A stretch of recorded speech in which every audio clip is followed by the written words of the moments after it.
Good afternoon and welcome to the City Council, Norman Utilities Authority, Norman Municipal Authority, and Norman Tax Increment Finance Authority special meeting of May 20th, 2025.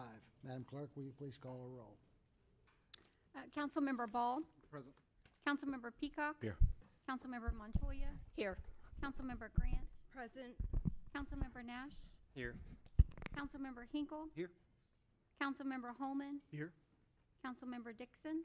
Here. Mayor Heikela. I am here.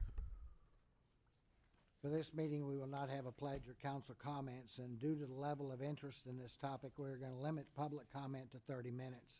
Each person will receive 3 minutes to talk, and we will call people in the order in which they signed up to speak. We're going to change the order. I'm going to hear item 2 prior to item 1. So, where's Kim Kaufman? Kim.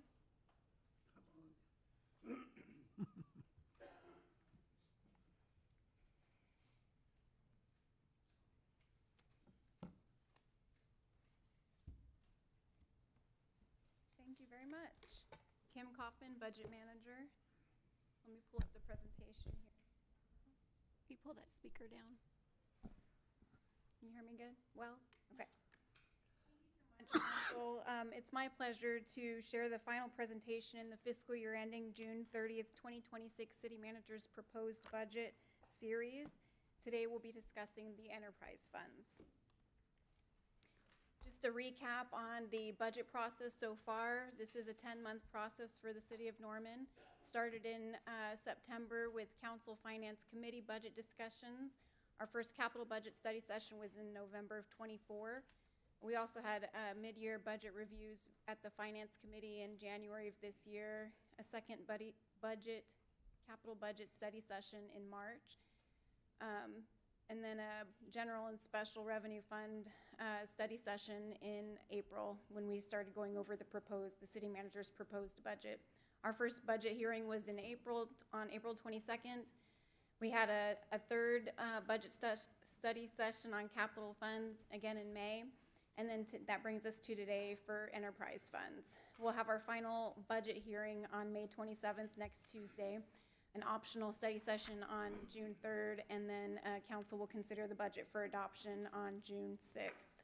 And then, of course, the fiscal year starts on July 1st. So enterprise funds are distinct from the city's general fund in both purpose and structure.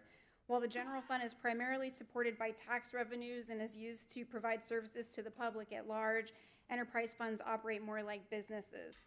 They are funded through fees charged directly to the users of the specific services, in our case, sanitation, water reclamation, and then we have two sub-funds, sewer maintenance and new development excise tax, rather than through general taxation. Because of this business-like structure, the City Council approaches decisions related to the enterprise funds with a different mindset, one that is more commercially focused. In essence, the council shifts from a public service lens to a business-oriented perspective, ensuring that these services are financially managed for the benefit of those who directly use and pay for them. We'll start with the sanitation fund here. I hope everybody could hear everything I said up to the point where I started getting really loud, but so with residential and commercial collection, City of Norman collects over 110,000 tons each year. We collect over 40,000 tons each year of yard waste and compost at our yard waste and compost facility. And then on curbside recycling, we started this program in 2008. We transitioned from outside contractor to in-house in 2025, current fiscal year. And we have over 85% participation rate, collect over 4,000 tons each year in the recycling program. These charts just kind of depict the landfill collections for the last 10 fiscal years.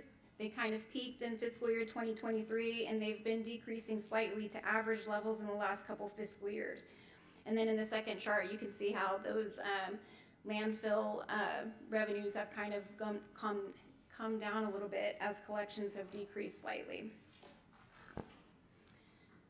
So with the sanitation fund, we have 4 recycling drop-off centers, and we collect over 1,800 tons each year. Our main hub is at the transfer station, where we collect scrap, iron, wood, and glass, and we recycle over 200 tons of glass each year. It's hard to see, but I have those locations mapped out there. So this is the favorite part of my presentation, where we do a comparison of sanitation rates across 17 different cities, 16 of which are comparable to Norman in one way or another. Keep in mind that Norman's services include spring and fall cleanup days, 1 week collection, 1 week one time a week yard waste collection, free brush drop-off, 4 recycling drop-off centers, free compost as available, and then of course residential curbside recycling. The green lines depict cities where recycling is offered with their trash service. The blue lines do not offer recycling, and then the orange lines offer recycling through a third-party user that you have to separately. There are 4 cities with rates that are lower than Norman's. Our rate, of course, is $17.60 a month. Moore is $11.75 without recycling. Edmond is $16.93 with recycling. Enid is $16 a month without recycling, and Newcastle is $14.46 without recycling. So across these 17 cities, the average trash service rate is $20.77 a month, and Norman 17% below that average. Major revenue assumptions within the sanitation fund. Our current rate was set in April of 2011, which was 17 years ago, $17.20. I apologize, I believe I said $17.60 on the prior slide. That's per month for 1 polycart, and it includes $3 for recycling and 20 cents for the Oklahoma Solid Waste Management charge. If you want an additional polycart, it's $7 a month. And our user fee revenues have been estimated at an average growth rate of 1.015 per year. Major expenditures within the sanitation fund for the proposed budget for fiscal year ending 26. We included $2.2 million for computer replacements, vehicle replacements, and route service software. We did not anticipate an increase in landfill tipping expense, so that's still set at $3.125 million. And then the projected ending fund balance in the sanitation fund for fiscal year ending 26 is $4.8 million. Major capital projects from the current fiscal year to be completed next fiscal year include the compost facility scale house at a cost of $1.2 million, and there are no new capital projects requested in the sanitation fund for fiscal year 2026. Potential budget impacts for next budget process include the REF-TELUS cost of service study that is ongoing currently, and it should be completed next fiscal year. So that's a study of our service rates over the cost of providing those services. Moving on to the water fund, we produce over 5 billion gallons annually between the water treatment plant, our wells, and then purchases from Oklahoma City. The water production runs 24 hours a day, 365 days a year, and this chart depicts the spread of those 3 sources for our annual water production. So the water treatment plant produces roughly 3.5 billion gallons of water each year. Wells produce another 1.5 billion, and we purchase about 300 to 500 million gallons annually from Oklahoma City to provide the water to our citizens. Moving on to water line maintenance, a division within the water fund. These are just some stats from that division. They maintain 652 miles of water pipe, 7,074 water fire hydrants, and 14,293 valves. I should have gone second. Water line maintenance repairs an average of 175 water line breaks annually and 550 water leaks. Responds to over 6,000 service calls annually, replaces 3,000 feet of old, deteriorated, or undersized water mains, but staff have focused on lead service line inventory recently. Repairs, maintains almost 1,100 fire hydrants annually, and maintains over 42,000 water meters. So a little glimpse of our water rate history here. In 1999, we started our inverted block rate to encourage water conservation. It's a progressive rate that charges higher rates to those that use more water. Higher tiers affect 25% of residential customers. We had a water rate increase approved in March of 2006, and then a vote failed in August of 2010. In January 2015, we had another rate increase approved to fund water treatment plant improvements and obtain 2 million gallons a day of additional groundwater. In April of 22, water rate increase vote failed, and then we had our most recent vote increase approved in June of 2023. And this was to fund groundwater disinfection, water line replacements, lead lead services, and operational cost increases. So this is our current residential rate structure. The base fee is $10.90 a month. It's $3.40 per 1,000 gallons for usage up through 5,000 gallons, and increases a little bit as you use more water. For summer surcharge during July and August, it's an extra 35 cents per 1,000 gallons for usage over 20,000 gallons a month. And then of course mandatory odd even day watering rotation. And then this is our rate comparison for our water rates. This depicts 10,000 gallons of usage. Norman charges $52.70 for this level of usage, and there are only two other cities in this comparison with lower rates. That's Ardmore at $50.34 and Tulsa at $50.97. And of course, you'll see later in this presentation that Tulsa does make up for that low water rate in other ways. The average monthly charge for this usage across the sample is $70.30, and Norman is 25% below that average. Major revenue fund assumptions in the water fund. User fee revenues are estimated to grow again at the 1.015% per year. It's the same across all utility funds. And then our water connection charges were increased for all meter sizes in April of 22 and 23 as follows. So 3/4 inch was increased to $12.50 in April of 22 and then $1,500 in April of 23, and so on. Expenditure assumptions in the water fund. Interim water purchase contract with Oklahoma City is $1.5 million budgeted in the fiscal year ending 2026 budget. It's 1 million gallons a day take or pay at $3.24 per 1,000 gallons. And then we have the Central Oklahoma Master Conservancy District budget at $854,000 in the budget currently. We will present council with an amendment when you consider the budget for adoption to increase this amount to 1.16 million as determined by the COMCD's budget projections. And then this is replacement of a raw water line in Lake Thunderbird that supplies water for Norman, Midwest City, and Del City, and our share is 43%. $96,435 was budgeted in fiscal year 26 for fleet, computer, and well equipment replacements. Ending fund balance in the water fund for fiscal year ending 2026 is projected to be $2.6 million. Looking at capital projects in the water fund, major capital projects completed in the current fiscal year was the Parsons water line replacement at a cost of $3.2 million, South Lake water line replacement at $2.7 million, Robinson Tower resurfacing at $500,000, and then the water utility master plan at $450,000.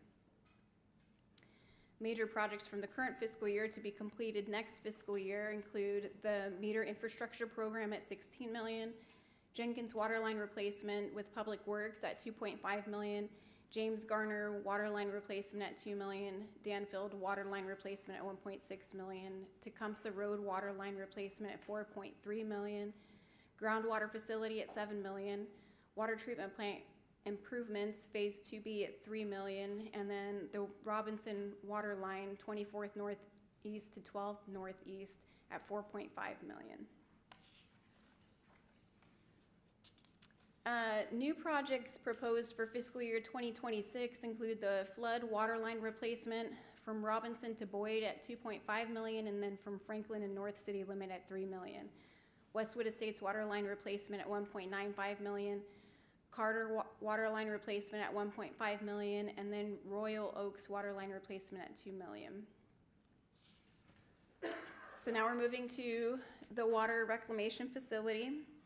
And this chart depicts a lot of information, including average flows for the water reclamation facility, as well as ammonia levels, 12-month rolling average CBOD removal, plant capacity, and then the broken line, the plant capacity is depicted with the broken line on the top there, and then solids removal. And I think what's important to note in this chart is that we're about 30% below plant capacity as depicted with the green lines of usage and the broken line with plant capacity. There is one outlier month, which is April of 25, and that's due to the heavy rains we received. And that really just shows that those rains were somehow making their way into our sewer lines and through leaks or other means. But other than that, we're well below capacity. Sewer line maintenance division of the Water Reclamation Fund.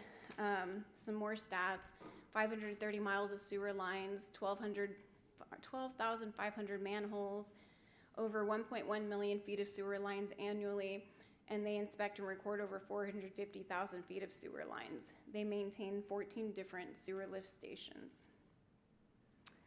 And then water reclamation rate comparison. This is for 10,000 gallons of usage monthly.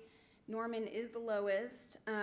Norman charges $32.10 for sewer usage at 10,000 gallons.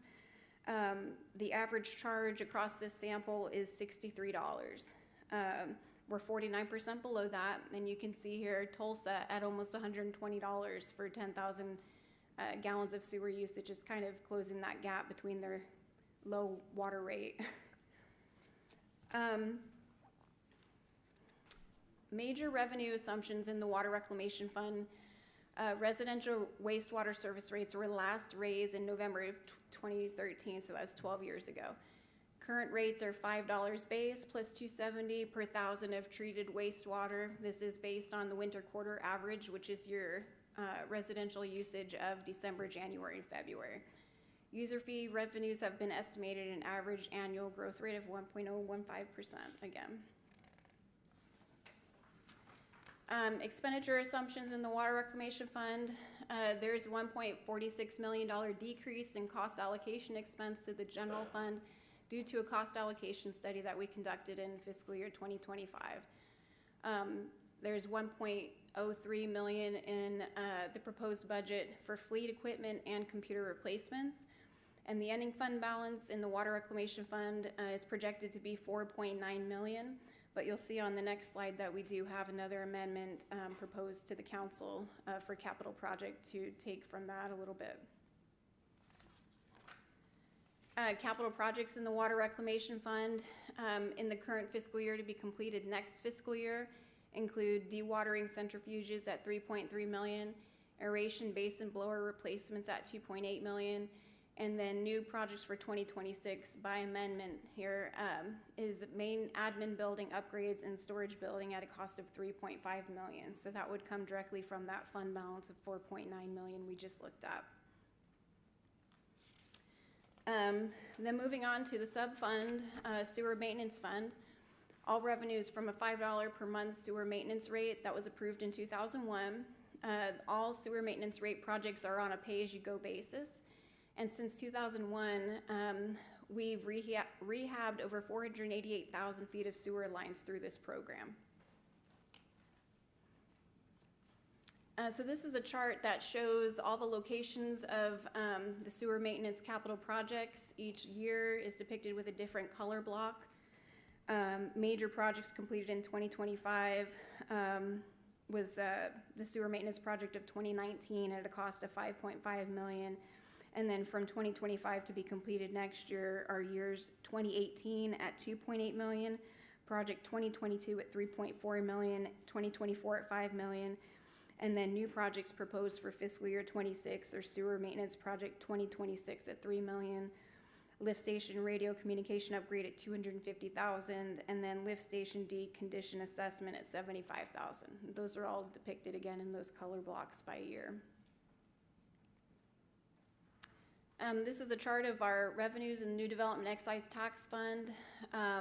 This is from new construction building permits based on wastewater generated. So as you can see, that revenue does fluctuate based on permits received each year. In fiscal year 2026, projected revenues of 1.4 million, which include 1.1 million from residential projects and 3.3 million from commercial projects. Projects completed in the current fiscal year include AIM wastewater utility master plan at 900,000, and we have no new capital projects proposed for fiscal year 2026 in this fund. And this is my final chart, and we're going to wrap up the presentation here with this.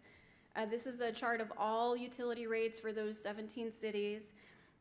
Norman's total utility bill for 10,000 gallons of water and sewer usage and trash service is $102 monthly. The average monthly bill across these cities is $158.63 for the same. So Norman is about 36% below this average. In this comparison, 14 cities have an additional charge on their monthly bills for stormwater or drainage or another required service charge, averaging $5.68 per month. Some are as large as $12.72 per month. So with that, I'm happy to answer any questions you might have on the enterprise fund's proposed budget for next fiscal year. Okay, this is an item for council discussion only. Are there any questions from council? Councilmember Holman. Thank you, Kim, for the great presentation.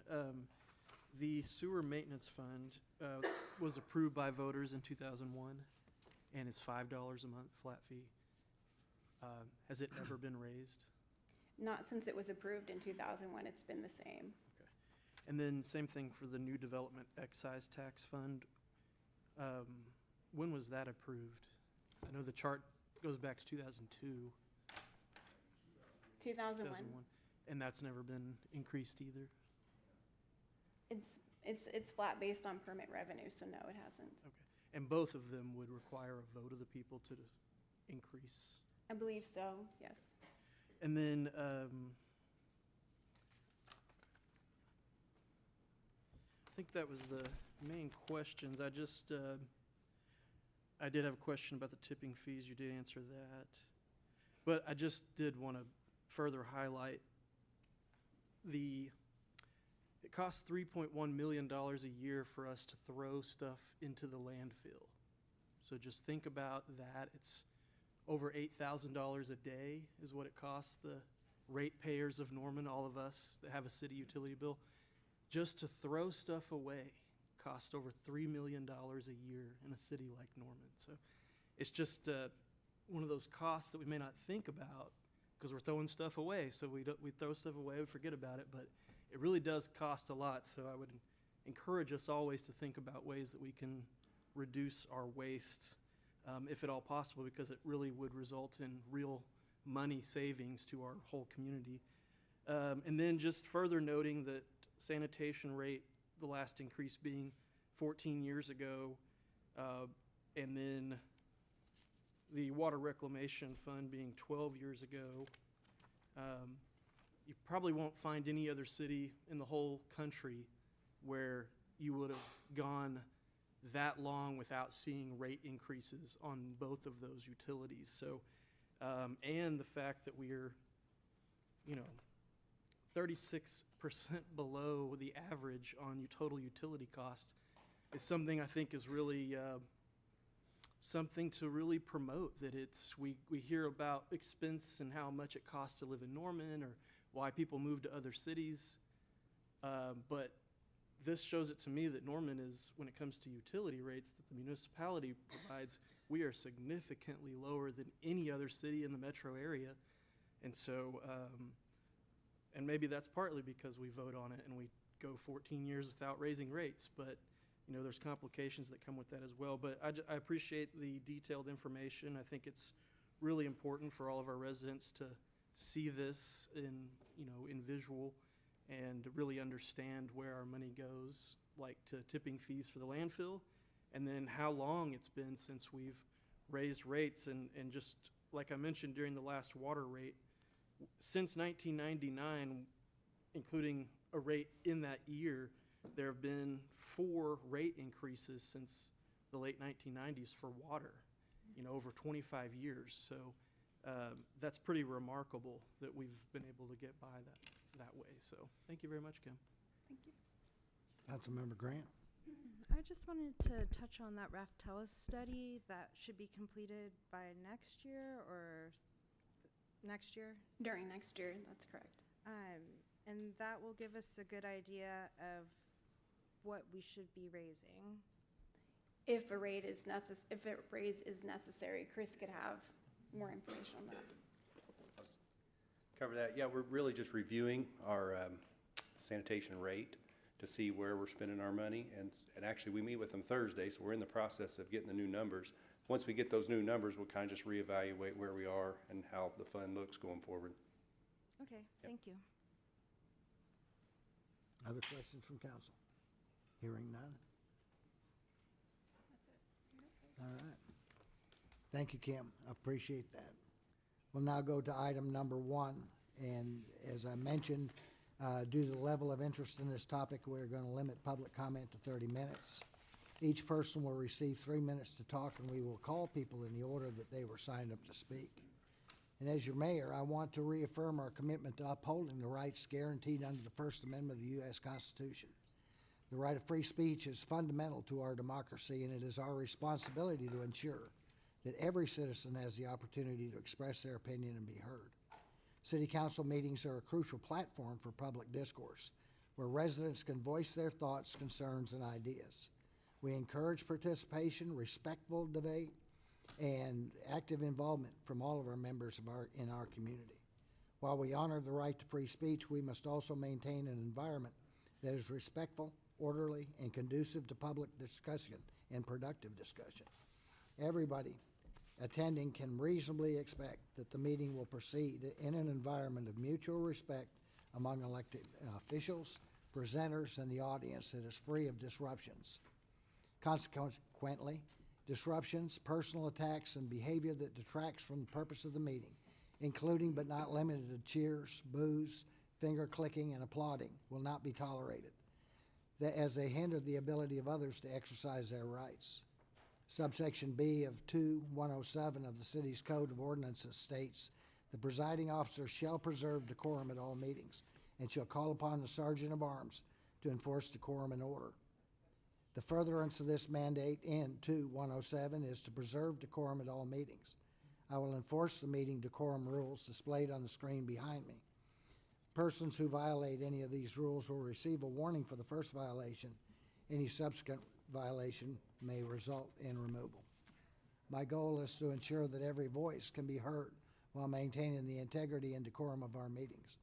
I will ask for your cooperation and mutual respect as we continue to work together for the betterment of our city. Item number 1, consideration of adoption, rejection, amendment, and/or postponement of the phasing plan required by the Rock Creek Entertainment District Economic Development Agreement. I'll entertain a motion to approve or reject the phasing plan required by Rock Creek Entertainment District Economic Development. Motion to approve. I was gonna, is this appropriate time to phrase up or is it when we close? We'll have to get it on the floor first, Okay. and then we can discuss. So I have a Wait a motion, second. and I have a second. Are there any questions from council regarding this item? That's the question. Now, here we go.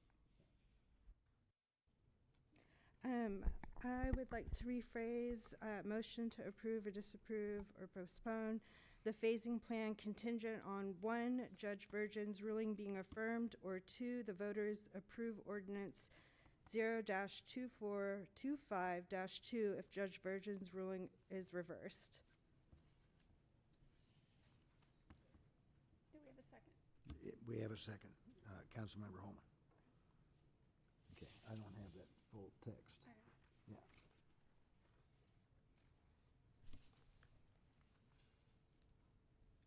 So, motion to approve the phasing, right here in the block. Okay, so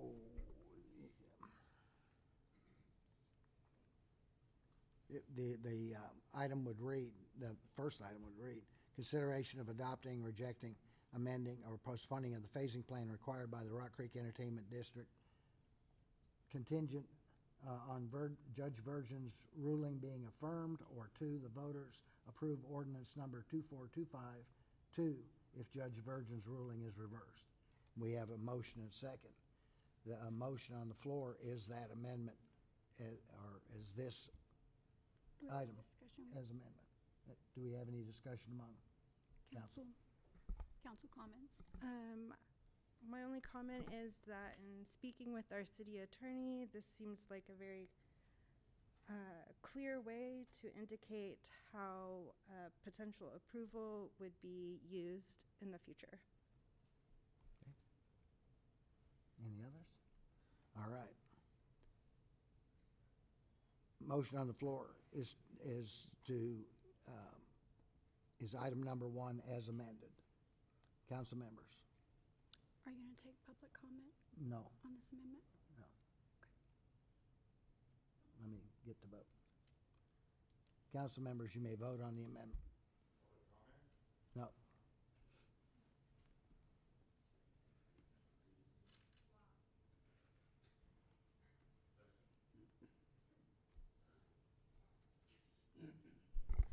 All votes have been cast. The motion to approve the phasing plan contingent on Judge Virgin's ruling being affirmed, or by the voters' approval of ordinance number O2425-2 if Judge Virgin's ruling is reversed, passes by a vote of 8-1, Austin Ball voting against. All right. Now, this is, any other questions from council? All right.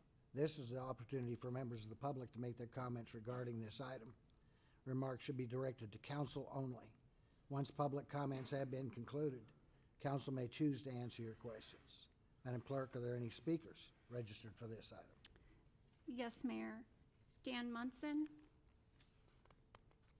Don't see him. I have to write that down. Okay. Stephen Ellis?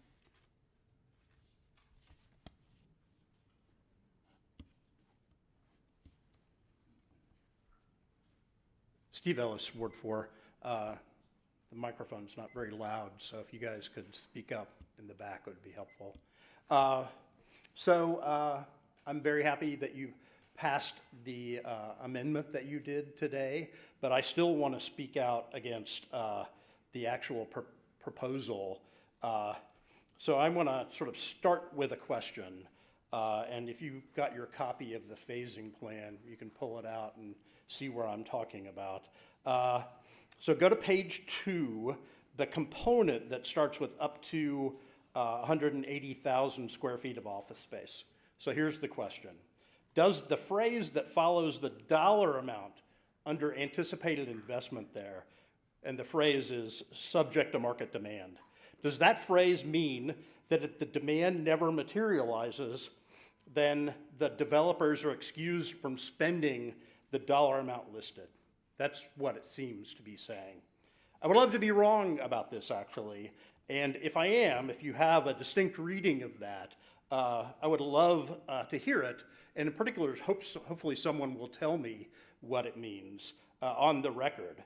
But if that phrase does mean what it seems to mean, then I think the phasing plan is seriously deficient. The Economic Development Agreement is supposed to be a commitment to construct a $650 million multi-phased mixed-use entertainment center and neighborhood. That's how Coalign put it, the EDA, in their presentation when it passed. The EDA itself says that developer parties will cause the expenditure of at least $650 million towards the project. And that seems plain as day. 15% wiggle room, I got that part. But if the phrase subject to demand is a possible excuse for not spending the money listed, then the phasing plan doesn't commit the developers in the way that it's supposed to. It only commits them to $471 million of investment, which is far short of $650 million, even if you consider that 15% wiggle room. So if that's right, then I think you should reject this plan. If you don't know the implications of what that phrase means, if somebody can't tell you for sure, you should vote no on the phasing plan until you can send it back to the developers and say, what do you guys mean by that? Do you consider this an excuse? Why did you put that in there? So even if we're delaying this and making it contingent, you should stay no, because it looks like it's an out for the developers to do less than that they said they would in the contract. So vote no, please. Excuse me, Rob Norman.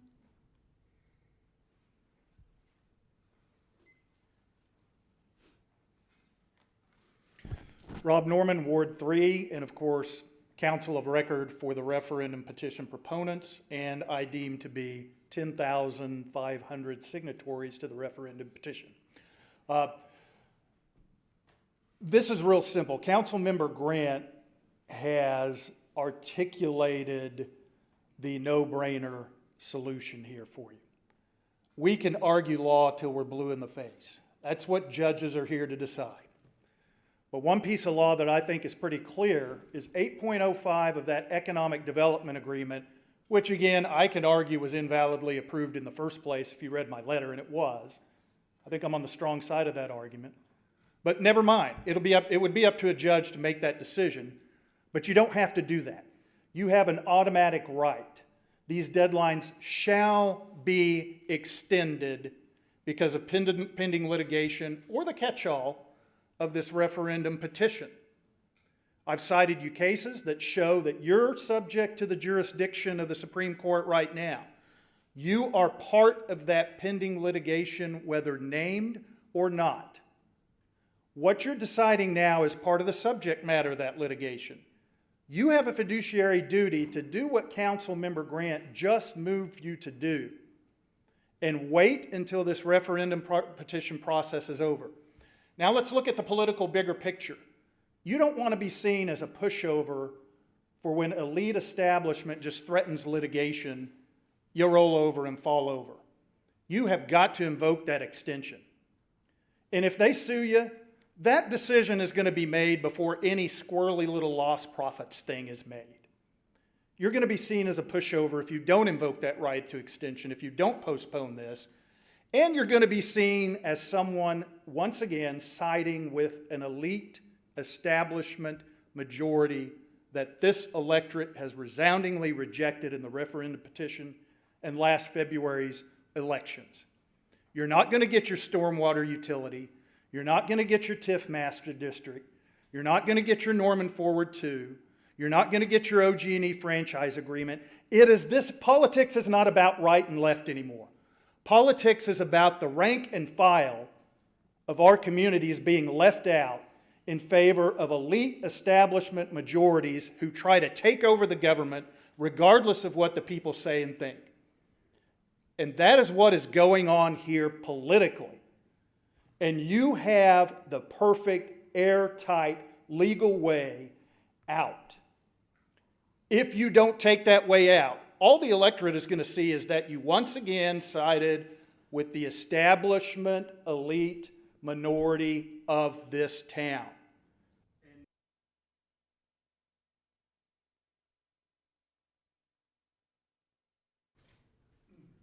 Brian Castle. Paul Accaroli. Sorry.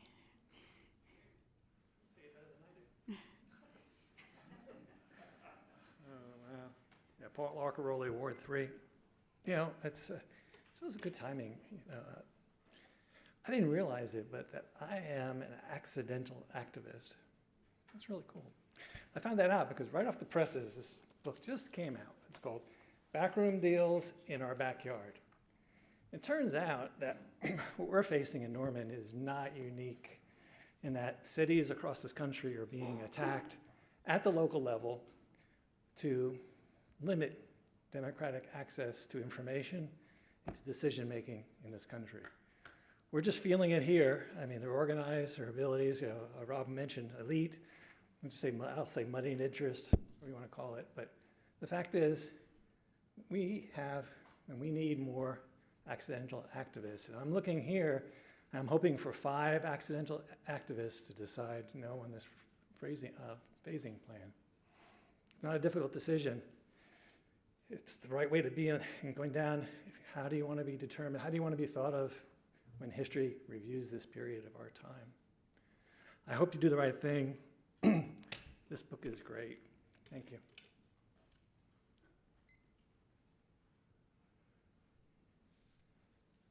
Marguerite Larson.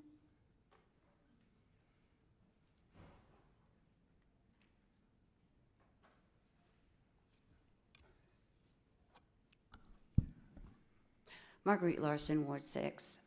It is no secret that I have been against this proposition from the very beginning because I don't feel it was handled properly. I don't feel it was handled evenly, and I don't feel that it was in the process of listening to what the voters of this city really wanted. They want to have direct input. They want to have innovation. They want to know that their city council is working for them and not for somebody who gives them tax breaks or puts them in an elite status. That's not what this is for, and that's not why you all are here. So I believe that Councilmember Grant has given you the exact option for you to say no and to actually wait and see what happens in the Supreme Court, because that's the final jurisdiction. And you all may win this. You don't know. So why not just accept this, let it go to the people, say no, be strong, and defend the people that actually represent the people who have put you up there. Thank you.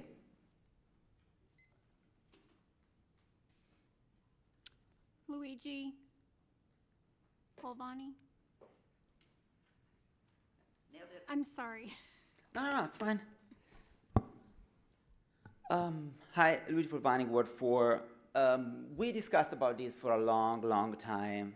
So tired of it. TIF is a bad deal. TIF was started on the wrong premises because that's prime real estate next to Target, next to a highway exit, is not a blighted area. Doesn't need support to be developed. And I'm all about building everything they want to build. Just please don't do it with my money. Don't let them do it with our money.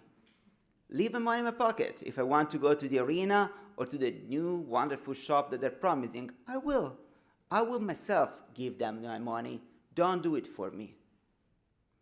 Also, there are points of what's right, there are points of what's legal. This thing needs to put on wait until we hear from the judges, and we should vote on it. Let people speak. Let us tell these local oligarchs what we think about it. Thank you. Robert Castleberry. Okay. John Nolan.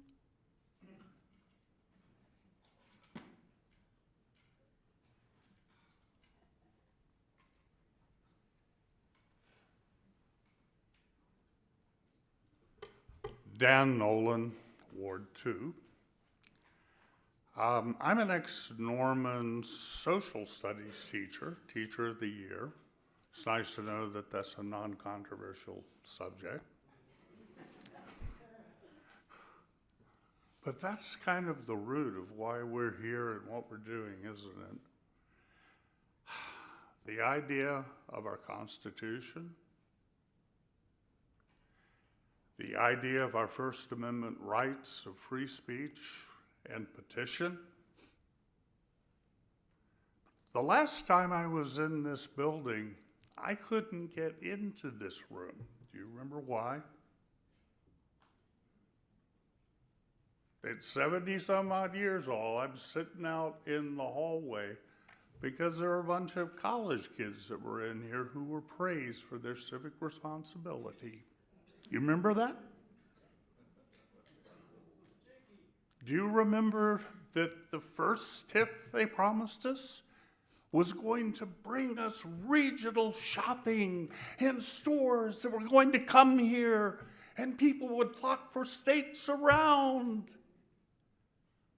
Fool us once, but fool us twice, really?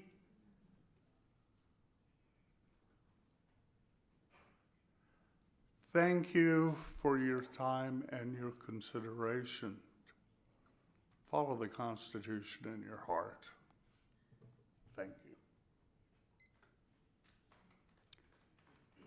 Lane Nolan.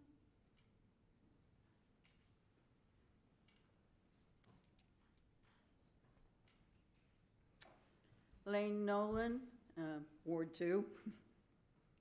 And I'm 73 years old, and if you're lived here long enough and you're poor enough, you can get your property taxes frozen when you reach a certain age, because we got tired of kicking grandma out to the curb. So I am not speaking for myself. I want to speak for the young families that are struggling to get started in this town, and they are the life's blood of this town, and they're what make this town grow. And I'm going to tell you that a debt that's takes 25 years to pay back, I mean, that's as long as they're going to be paying on their house almost. And eventually, when you can't raise taxes any other way, then it's going to go to property taxes, or else you're going to cut services, or else you're going to cut some schools, or else you're going to have less police. This is just too darn long for that to go on. And as far as being afraid of a company that's going to sue you, I'm thinking it's going to get out that this company was hard to work with or practice shady dealings, and no other city or no other town is going to work with them. So they got just as much to lose as we do, and I'd rather go down swinging.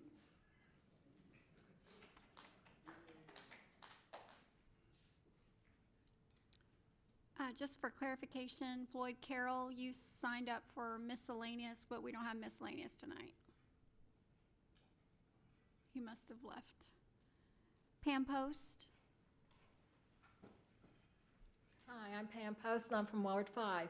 Nice to see everybody again. Ms. Grant, thank you very much for your motion. I really appreciate it. You've put things in the light as it needs to be. I am not an attorney who speaks about the elite class. I am not a person who uses the word oligarchs.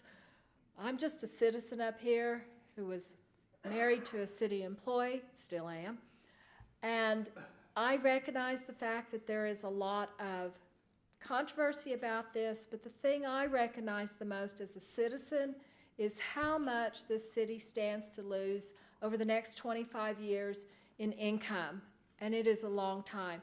What I also recognize as an individual who in education in my family is a big thing. I have a daughter who's a teacher, a sister who's a teacher, another sister who's a full-time substitute teacher, and a mother who has a degree in education. I look at this situation and I see the Institute for Higher Education in this state, the largest one, the University of Oklahoma and its foundation, as being the local schoolyard bully. And they are bullying you by threatening you to sue the city of Norman that you all are elected to protect, to go into an agreement before our constitutional right of having initiative petitions go through, referendum petitions go through, and then being decided upon in the Oklahoma Supreme Court is done, and that process is completed. The social studies teacher here stated that as fact. We have a right. It's in our Constitution. The Supreme Court needs to rule on this before you all make a decision. This plan is not necessary.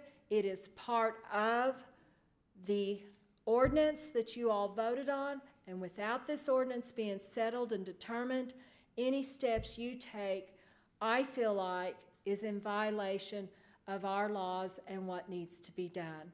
Please wait until after the Supreme Court determines what is necessary and if we have the right to vote on this. Thank you all for your interest and your input and your service. See you all again later, I'm sure. Thank you again. Russell Rice?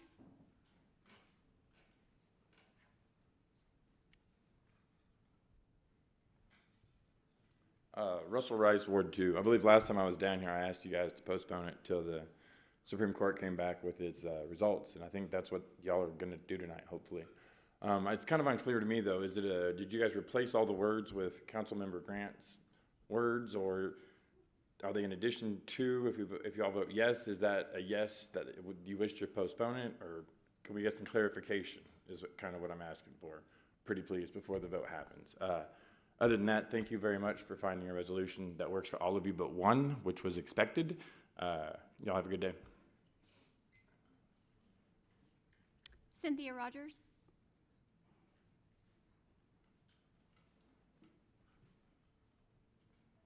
Hi, Cynthia Rogers, Ward 4. Sorry I was late. Had a family thing. So I appreciate all the effort and the questioning and the homework that you put into trying to wrestle with this very complicated issue.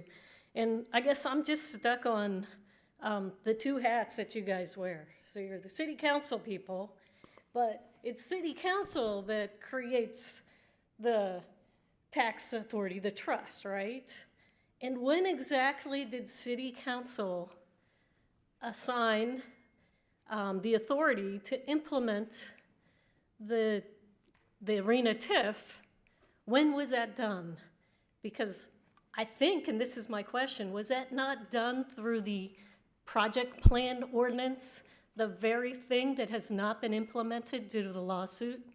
And so if that's the case, if you're following my logic, that's when the trust authority was deemed, was put in charge of creating the economic development agreement. If that never happened, because the ordinance was not implemented yet, then how could it be that the trust authority could approve the economic development agreement?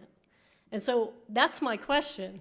When did you, in your trust hat, assume authority over the development agreement?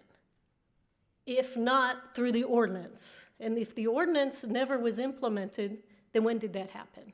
Secondly, the project plan, the phasing plan is your very last chance to push to protect public interests.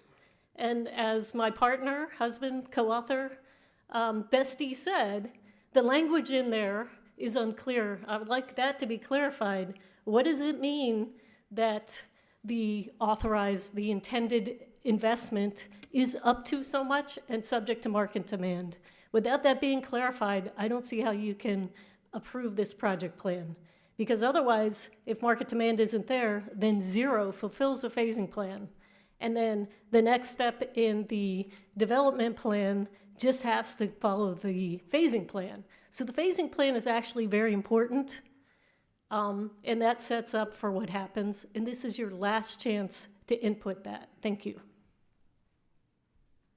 Dale Brown?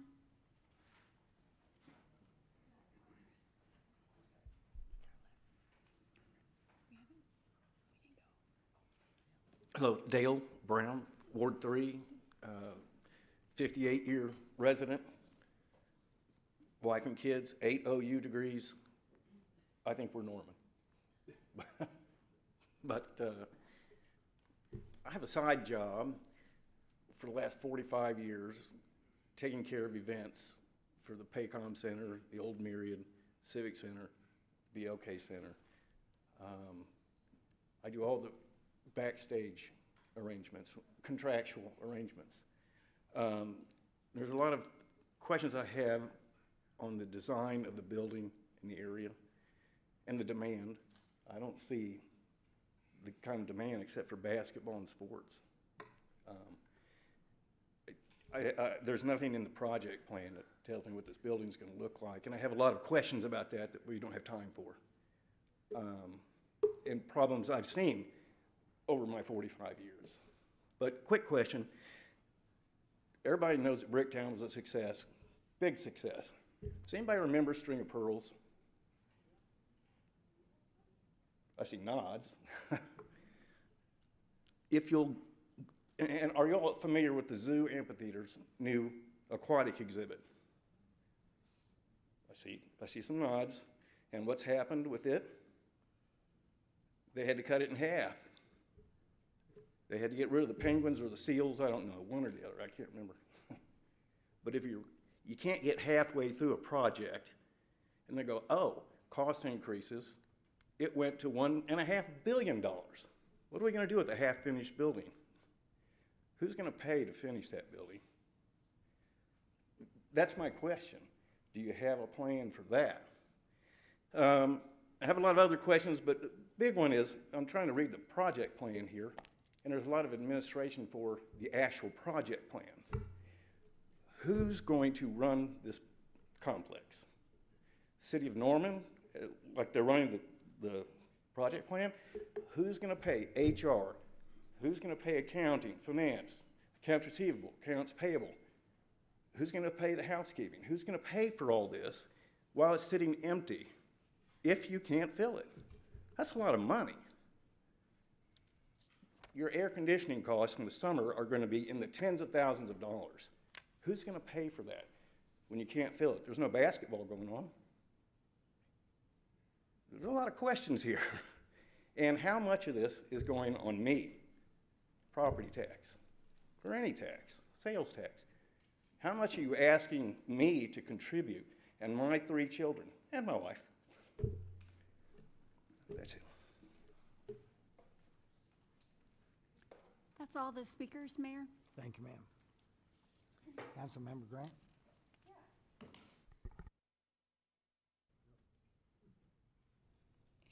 You're Right. on, but Over there. why it's not working? All right. I'm good?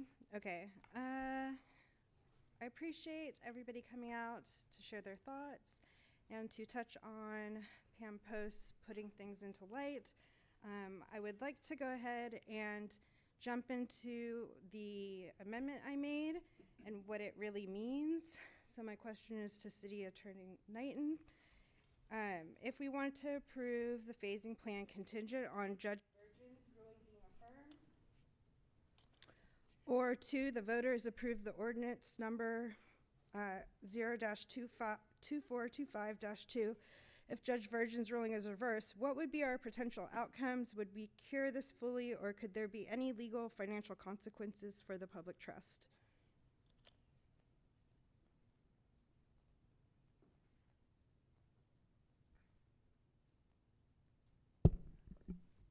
Councilmember, I believe that if you approve the motion as amended, you would satisfy the provisions in the EDA that requires the tax increment authority to approve or disapprove the phasing plan.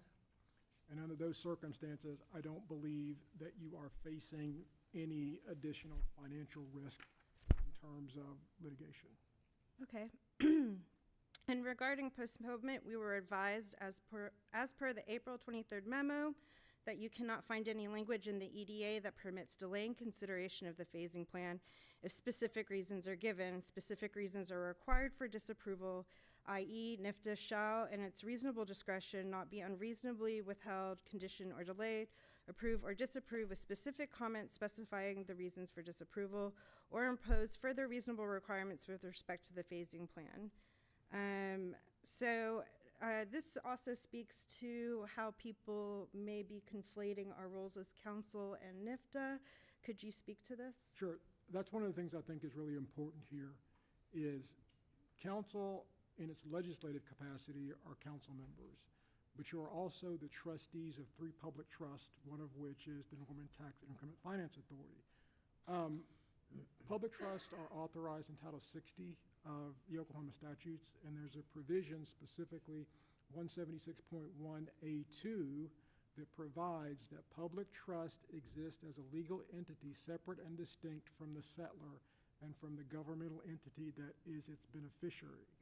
So if you look at the provisions in the EDA, they specifically require the tax increment authority to approve the phasing plan. So when you're approving the phasing plan as the tax increment authority, you are not acting in a legislative capacity. I know that's been a little bit of the back and forth in terms of legal analysis, but the cases that specifically talk about ordinances being suspended talk specifically about the legislative body being suspended from taking action on those ordinances. They don't speak to the public trust provisions, which arguably you're acting in an administrative capacity in approving or not approving the phasing plan. Okay, and then to add to that, we heard from one of my constituents in Ward 4.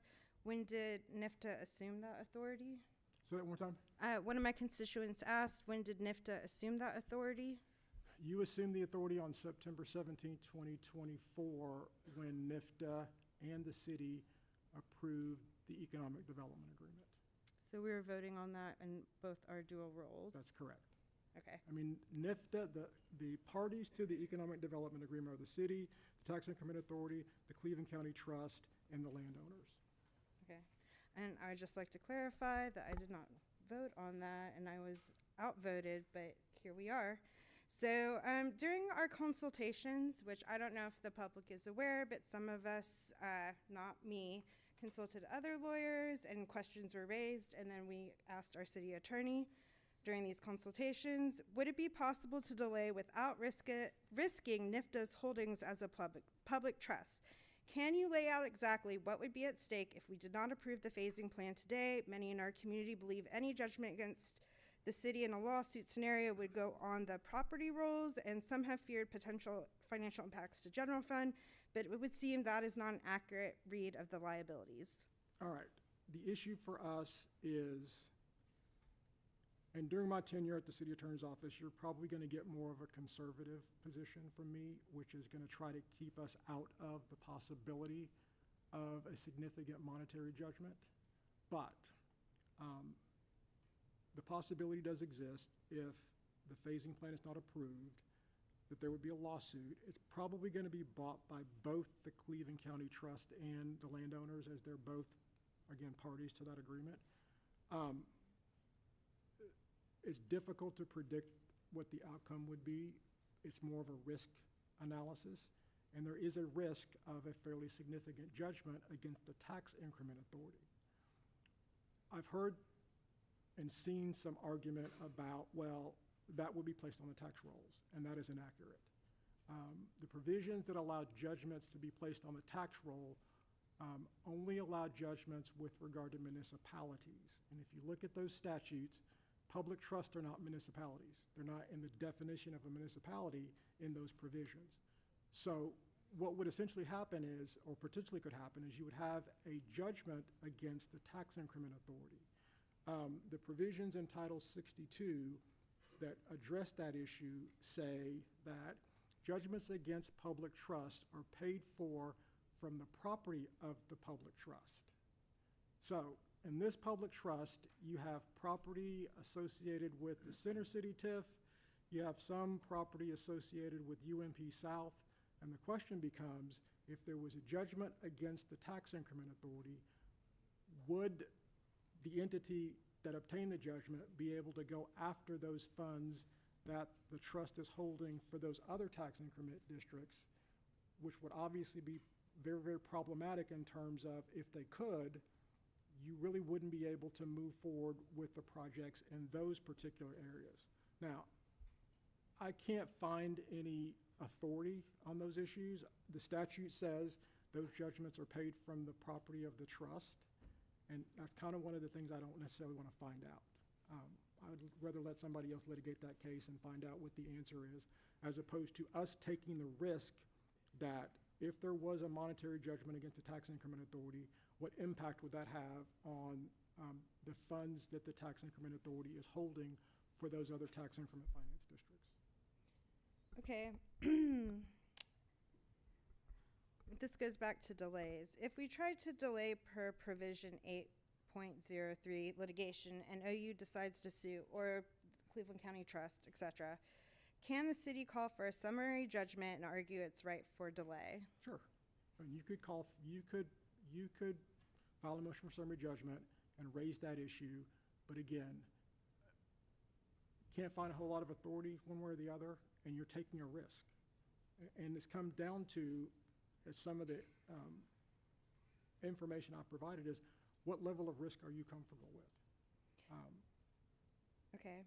In the unlikely event the city lost that motion, could NIFTA immediately pass the phasing plan, thereby neutralizing the developer's claim to lost profits damages? Similarly, if the process leads to a jury trial, can NIFTA vote on the agreement before the trial begins or before it is decided? I think you could attempt that, but there's no guarantee that it would be successful. Because if you're already in breach and the other side sues you, you're already in breach. And you could attempt to cure that breach, but remember, the specifics in the EDA allow you to cure a breach within 30 days after receiving notice. Once you go past that 30 days, there's no guarantee that you will be allowed to cure that breach going forward. Okay. Is it accurate to say, and we kind of covered this, but this was a question that came in, is it accurate to say NIFTA as a separate body has not been authorized to sign an EDA because of the TIF ordinance that has not been implemented, and NIFTA's authority over TIF's Form 5 is created in the project plan ordinance? That's a bit of a nuanced answer. To me, it goes back to number one. On September 17th of 2024, NIFTA approved the EDA. So did the city. So that sort of is what gives you the authority under the EDA. I know there's been a lot of conversation about the status of the referendum case. And my understanding of how civil procedure works is if you have a ruling from a district court judge, that ruling is immediately enforceable. And if you want to delay enforcement of that district court ruling, you get a stay. You have to move for a stay. There has not been a stay either requested or granted in that referendum petition case, so there is an argument that as it exists currently, the ordinance is not suspended. Now, again, that's one of the issues that we could go litigate, and there's no guarantee that you would prevail. I mean, we would make the arguments that we believe best suited with regard to both the tax increment authority and the city. But again, once you put that in the hands of the court's going to be making the decision, not you. This gives you the opportunity to make that decision in a manner that I believe will keep you out of court and avoid the possibility of a judgment against the tax increment authority, which again, don't necessarily know how that would turn out in terms of what you could recover if you did get, if somebody were able to get a favorable judgment against the tax increment authority. And then this next question also aligns with another constituent concern regarding office space and the phrase subject to market demand. And does that allow developers off the hook if the demand never materializes? And also a percentage of what? So that in mind with, is it accurate to say the phasing plan makes anticipated investment conditional, which does not fill the EDA? I don't know that I necessarily agree with that statement, and the reason is because the way I read that language is it's built in phases based on market demand. So the market demand issue talks about the phasing. How are we going to phase the building of those particular items? We're going to phase it based on market demand, but it doesn't say that we're not going to build the entire amount that's obviously set forth in the EDA. But the other thing that goes along with that, and we hopefully talked about that when we were discussing the EDA to begin with, that is really an issue for the trust. Because what for the Cleveland County Trust, what the city and NIFTA are providing are tax increment to assist with financing the $230 million to build the arena. With the understanding that that tax increment is going to come from the multi-use part of the development. So the multi-use part of development is never constructed, there's no tax increment to pay to the county for the purpose of financing those funds. So that's really a county issue in terms of, are you satisfied that the landowner is going to construct the multi-use element to the extent that it's going to cover your cost associated with constructing the arena? And I was gonna say, to that point, the county is on the hook for the $230 That's correct. million? The county is the entity that's taking out the $230 million loan to build the arena and the parking garage. And what they're getting in exchange for that is tax increment, either some ad valorem, some sales tax, but that comes from the mixed-use portion. So if the landowner doesn't construct the mixed-use portion, the county just doesn't get the increment. There's no increment generated for the county to be able to obtain. Now, my understanding is there's provisions in the EDA for the mixed-use landowner to provide sufficient assurances to the county so that they feel comfortable in going to their bondholders and borrowing the money to build the arena and the parking garage. So in that relationship, the assurances that what the mixed-use developer said they were gonna build is gonna be built. The assurances for that part of it are between the county and the trust. Our issue is just, if you build it in their tax increment, then you get up to a certain amount of tax increment to assist you with financing. If it doesn't get built, there's nothing for us to give you. And speaking of taxes collected, which dedicated sales taxes would still, because I've heard, oh, this will affect police and other services, but actually All those- PSST2 goes back to us transit. All those specific dedicated taxes, PSST, Norman Forward, they are not part of the increment. Our part of the increment, our percentage is 3% of the sales tax generated in that area would be the increment that would go towards assisting in development financing. And Okay. then there's another part, it's the increase in ad valorem taxes would also go to the increment. And my understanding is that the estimate is about 73% of the increment will come from ad valorem taxes, so the other 27 would come from sales tax. Okay. Is it accurate to say the development plan only has to fulfill the phasing plan details, which are subject to market demand, ergo becomes a problem, is less restrictive than the EDA? I think the answer to that is no, because there's the phasing plan, but each phase of construction is also preceded by development plans, and there are specific definitions of phasing plan and development plans in the EDA. The definition of development plan is significantly larger, where there's a lot more that's required with regard to a development plan as opposed to the phasing plan. Development plans include drawings, site plans, things along those lines. They have to submit a budget showing the cost of construction for that particular component. They have to give evidence of sufficient financing capacity with regard to that particular phase. It also permits any other such essential documents as may be required or requested by NIFTA.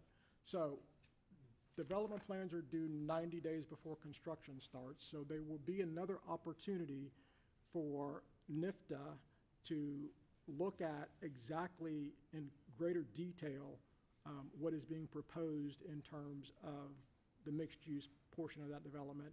So every time there's a phase, so for every one of those phases listed in the phasing plan, there has to be corresponding development plans which are much more in detail with regard to what's being constructed.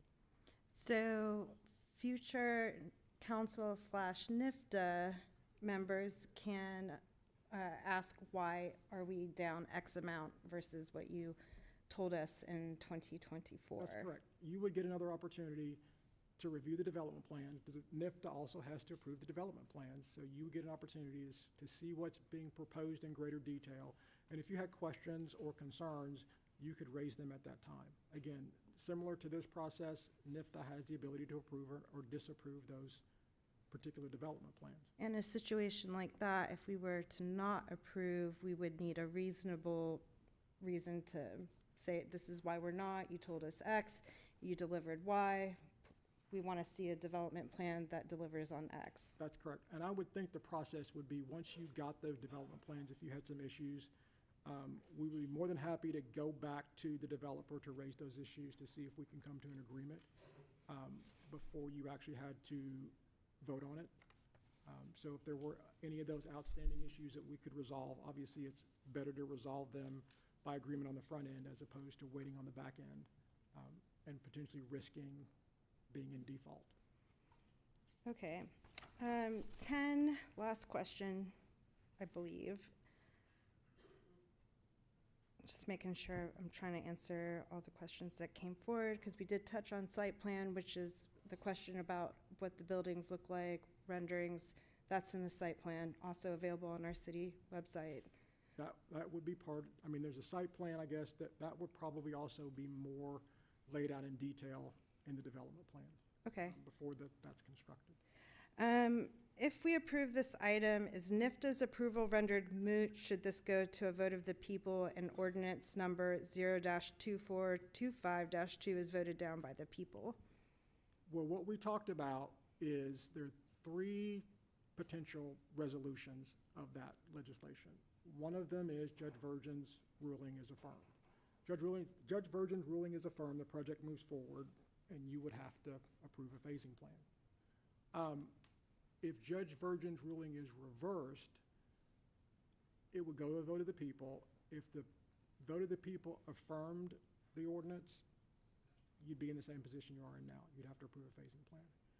If the citizens effectively repealed the ordinance, as a matter of contract law, if a material part of a contract fails for some reason that's not a fault of either of the parties, then effectively the contract is dissolved and all parties are excused from performance. If the voters were to repeal ordinances 2425-2, a material part of the EDA would fail, because a material part of the EDA is assistance in development financing through tax increment. And if the ordinance is repealed, there's no tax increment.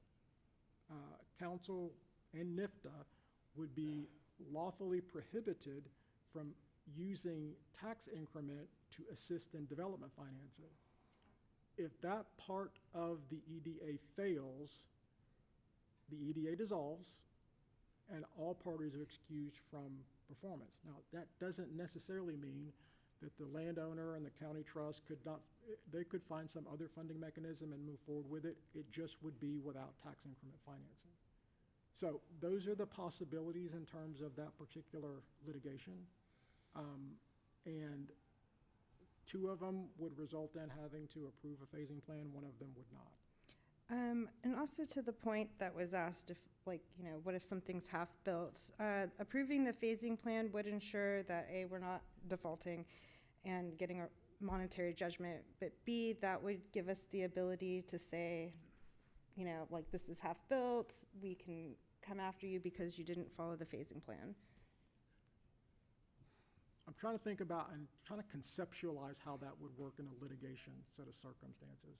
The trust has the obligation to build the arena, and then the landowners have the obligation to build a multi-use part. If for some reason it failed, and remember, because the trust is taking bonds, my understanding is going to use bonds to finance it. And this would be the Cleveland County Trust? That's correct. The Okay. bondholders also have an interest with regard to this. Similar to, say, a foreclosure action, the bank can come in, foreclose, spend the money to build whatever it is it was supposed to build, and then sell it so that they can recover some of the funds that they're out. The same would be true for the bondholders in this case. The possibility does exist that if the trust somehow failed, the bondholders are left holding this debt or left being responsible for this building that's half sort of completed. They would have an interest in coming forward and taking over that obligation. So there are a lot of moving parts with regard to that particular issue, but the possibility does exist that if that were to materialize, there would be someone else that would come in to be able to finish it so that they can move forward with the intent of the project as a whole. Okay, thank you. Councilmember Montoya? Well, I just want to take a moment to kind of recap how we got to where we are today. So if there's anybody, here in the audience, watching online that doesn't know how we got here. So, according to the Local Development Act, Section 855A basically states the governing body, us, establishes a statutory review committee. So council approved to appoint a statutory review committee November of 2023. I voted against forming the statutory review committee.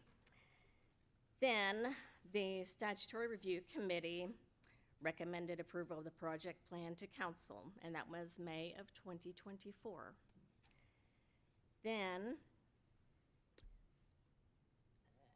Planning Commission approved. I don't recall the vote.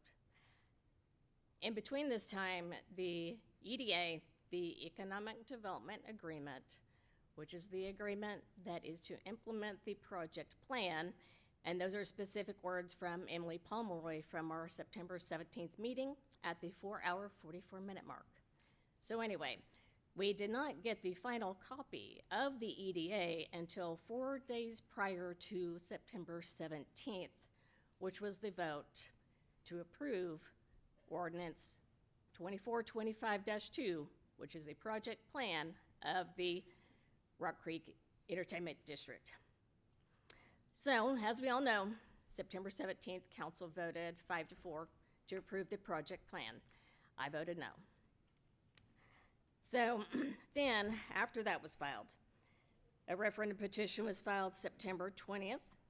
The city clerk issued her letter on the referendum petition sufficiency on November 6th. Then we have a civil action, CV 2024-3374, filed in Cleveland County District Court. So now it's on appeal, and one thing that I have been going back and forth on was, okay, the ordinance did not have an emergency clause. So typically an ordinance takes 30 days to go into effect, and that's per Oklahoma statute. I can't recall which one it is off the top of my head. So we have an ordinance on appeal, and our city attorney's letter to us in his report says it's suspended. So if it's suspended, why is the phasing plan coming to us and discussions with our city attorney? I get it, it's because of the date outlined in the EDA, correct? That's correct. So a quick question. So the parties to the EDA, could all parties to this agreement agree, given that this is on appeal and we are waiting for a Supreme Court decision, could all the parties come together and agree to postpone the phasing plan and every other steps moving forward? By agreement, yes. Okay, that's what I thought. But we're not there. So we're here today. Yeah, I've had a couple of discussions with our city attorney. Because this vote, where we're at right now, it is complex. It is not gray. It is not a dark gray. It is very gray. It is extremely gray. And given so many of the unknowns, I am not a risk-averse person. So I did go out and seek my own legal advice. And I paid for it out of my own pocket because, well, my campaign owes me money. And that's okay. But I wanted independent, third party, somebody else to hear me out, my thought process, and give me advice on what the risks are, what things I should consider. And my attorney advised me to approve the project plan because the risk of not doing this, if we don't, and we've been on notice that we're a breach of contract. City attorney, I think you quantified the potential damages. What was that amount? All right. The damage amount on a contract action is the difference between what you got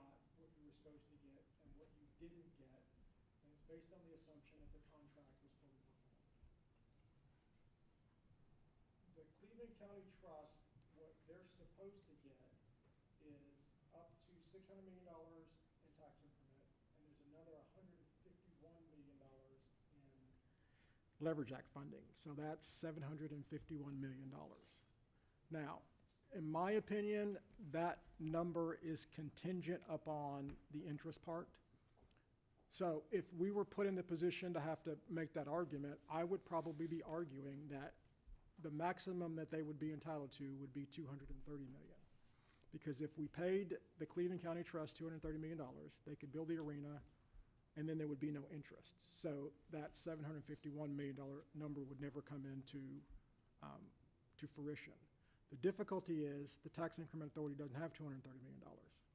At best, it has about $10 million from, some of it from the UNP South, some of it from the Center City TIF. So you're looking at a deficiency somewhere in the neighborhood of $225 million. That's what concerns me. Again, I can't guarantee you that's what the result would be, but if we can avoid that potential risk, I think that's the best position to be in. Thank you. So let's see, what's my next question step? So yeah, going back to the comment made by Emily Pomeroy, which is the attorney for the Economic Development of so she made comments about how first we're going to get the project plan, so where we are today.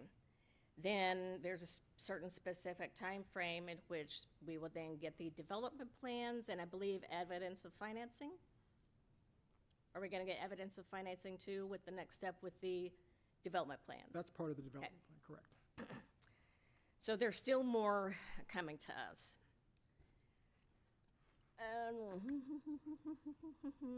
So, you know, I understand the desire and the passion to not do anything until the Supreme Court rules. I mean, I get it. 80% of my work is in litigation, and I'm always worried about, okay, I shouldn't do something out of jeopardizing my case or my, you know, the case of the attorney. So, and there's this,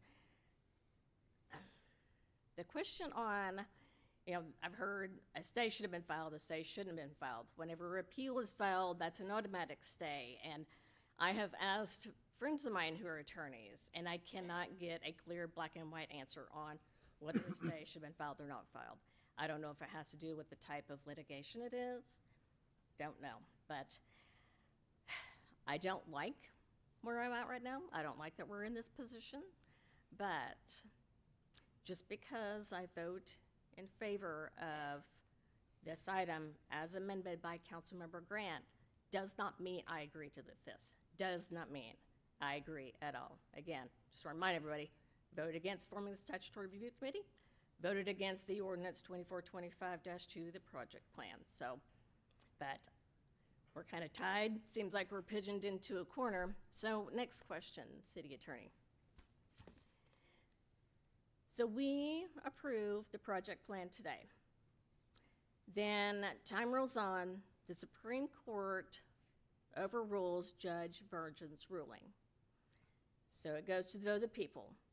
The people overturn the ordinance passed by council. Now, if we approve this project plan, is that going to give the parties of the EDA, the appearance that we are okay with them just pushing on forward? And what if they start going ahead and pushing through getting their development plans, you know, put together and completed, and they go ahead and go through seeking financing? Are they going to have the ability to come back and say, oh, you know, okay, so again, voters overturned it. The ordinance 2425-2 is overturned. Can they come back to us and sue us for breach of contract because, hey, you guys approved this project plan. You guys have given the appearance that you guys are ready for it, and we're just going to go ahead and going to go moving forward. So what happens in that case if we get sued? Well, it's always difficult for me to guess as to who will or who won't sue. But doing that research, the case that I found is Oklahoma Gas and Electric versus Pinkertons Incorporated. It's a 1986 Oklahoma Supreme Court case that specifically talked about the defense known as the doctrine of supervening impossibility of performance. That goes back to what I was talking about earlier. If the voters repeal the ordinance, that would be a supervening impossibility of performance, because neither NIFTA nor this council could give the developers tax increment financing, because the ordinance would have been repealed. So if you're asking me which case I would rather litigate, it would be that one, because I think there's a clear answer to that question in prior Oklahoma Supreme Court precedents, which essentially says if there's a supervening impossibility of performance, the underlying contract dissolves and the parties are excused from performance. And that's the position that we would take, assuming that that were to come to fruition. Let's see if I have any other questions.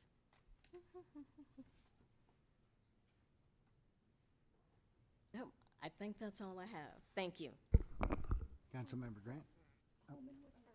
Councilmember Holman? Button.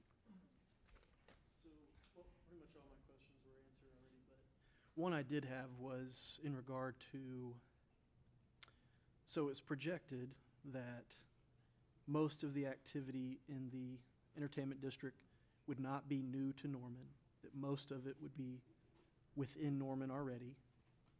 So, because folks have said, well, if, as one commenter said, I don't want my money going to it.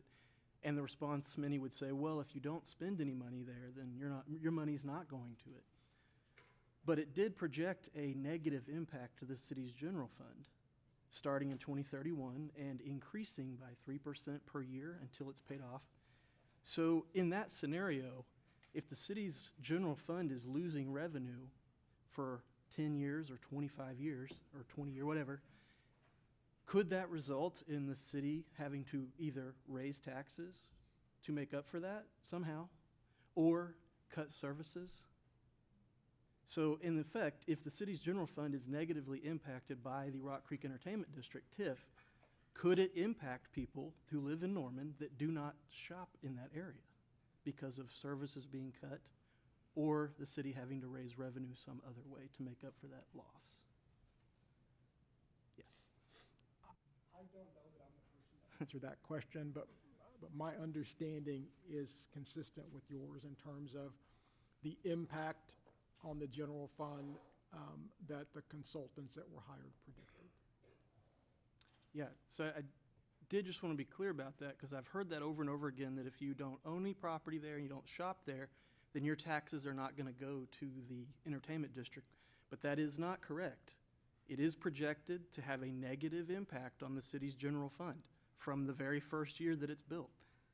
And if that happens, the city will have to make up that revenue somewhere or cut services, which means if you don't spend money in that area and don't own property in the area, you absolutely could be impacted in a negative way by this development. And so I just want to be real clear about it, because I just keep seeing it over and over again, that if you don't shop there, it doesn't cost you anything. Yes, it does. And that false information has got to stop being spread. And so I just want to be real clear about it. It is really unfortunate that we're even here today, this afternoon, at 2 and now 3:30. We shouldn't be in this position. This could have been voted on by the people in spring of last year. It could have been voted on in August, when the council last summer voted to send it to a vote of the people. Those that challenged that decision, you didn't win. You did not create more positivity for this project by stopping a vote of the people. I just want to be really clear about that nothing you have done has created a positive image of yourselves or this entire project. It has created animosity and negativity and resentment in this city that is going to last for years. And so we could have voted on this as a public 3 times by now, and it would have been decided and done one way or the other. But no, it has to keep getting just drawn out and creating more animosity and more negativity and taking up more time of this council and this public. There is no win in this situation now. It's a loss for Norman either way because of having to go through this process. And it could have been avoided by sending it to a vote of the people. Even though it didn't require it, it was the right thing to do, and we knew from the beginning it was going to be the only way to really resolve this issue once and for all. that if the council voted 5-4 late at night to approve this, there was going to be litigation and petitions and potentially going to the Supreme Court. And even if the Supreme Court upholds Judge Virgin's ruling, it's not a win. You're going to have over 10,000 signatures on a petition of people who don't agree with this, who spoke very clearly in the February elections. You know, this is not a good thing for our community. There's no way to spin this as being a positive for our community from this point out. It's not. And so I don't think we should be here. I don't think we should be having to make any decision about this issue until the Supreme Court makes a decision. But I agree that we are in this situation. I do think that the amendment presented does address the concerns that we have about approving this phasing plan before litigation is wrapped up. So I am going to support it. But again, I just want to express my frustration at this entire process and the fact that we should not even be here today. Thank you. Councilmember Grant. Yes, and on the note of clarity, again, I was not for this. However, as one of the council members who's got Center City TIF in their ward, I am unwilling to risk that. And to Councilmember Holman's point about creating negative feelings, I will hope that the public understands that a TIF district master plan puts the creation of TIFs back in the community's hands about the projects that we want in the places we want them, like Southeast Norman, East Downtown. Anyways, you can find out about that if you choose to look into it and see the ways that a community could decide. You could have a neighborhood improvement plan. You could have a business facade grant. You could create affordable housing or workforce housing. There are many great things you can do with the TIF. I do not agree with the TIF that is UNP 4 and 5. However, I'm unwilling to leverage our future on the hope that not approving this gives us some legal standing, of which our city attorney has made it very clear it really doesn't, and the area is, as Councilmember Montoya said, very, very gray. So I will be voting to approve. All right. Anything else from council? Seeing none. Hang on. Oh. Councilmember Nash. Councilmember.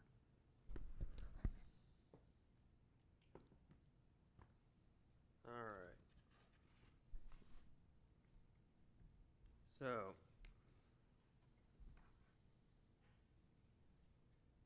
the risk on the lawsuit, if they sue us over the contract, does the contract continue to exist, or the EDA? Well, one of the provisions with regard to the contract, one of the remedies if for a breach is termination of the contract. So it really, really depends upon how that lawsuit's litigated. I mean, the remedies are termination of the contract, damages, and/or equitable relief. Equitable relief could come in the form of a directive from the court for the tax increment authority to approve the phasing plan. Again, not being on that side of the table, so to speak, and knowing what their thought process is, it could result in termination. It could result in a request to direct NIFTA to approve the phasing plan, which would mean that the contract would go forward, assuming all those other contingencies. And specifically, I mean Judge Virgin's ruling either being affirmed or it being reversed, but the voters approve ordinance 2425-2. So now, at this point in time, what kind of costs have they incurred? I have no idea. Other than the cost associated with drafting the phasing plan, I don't know if they're paying architects and engineers to draw plans or things along those lines. I mean, there's just, right at this particular point in the process, there's no way for us to know that. So damages and pain and suffering are pretty much going to be as low as they'll ever be this time going forward. Pain and suffering doesn't generally come with a breach of contract action. I wouldn't put it past them to claim everything they could. Well, my understanding for breach of contract is it's the difference between what you were supposed to get and what you didn't get, assuming the contract was fully performed. And for us, Again, that contract, in terms of the Cleveland County Trust, what they're supposed to get is assistance in financing a $230 million loan. The issue, we did look at it from the perspective of what the landowner is supposed to get. They're supposed to get an arena. So if $230 million somehow were to be given to the Cleveland County Trust that allowed them to construct the arena, then arguably the landowner's not damaged because they got what they were supposed to get.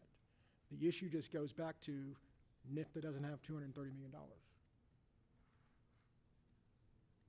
And you've never seen any other trust or entity sued for violation of an economic development agreement like this? I have not. I've looked, but I have not found any cases that were breach of contract cases for failure to, for default with regard to an economic development agreement. All right. And now, if they breach the contract and we sue them for non-performance, is there another side of that, or is this just them protected against us breaching it, but if they breach it, that's fine? It would be a similar analysis with regard to damages. What were we supposed to get that we didn't get? Yeah.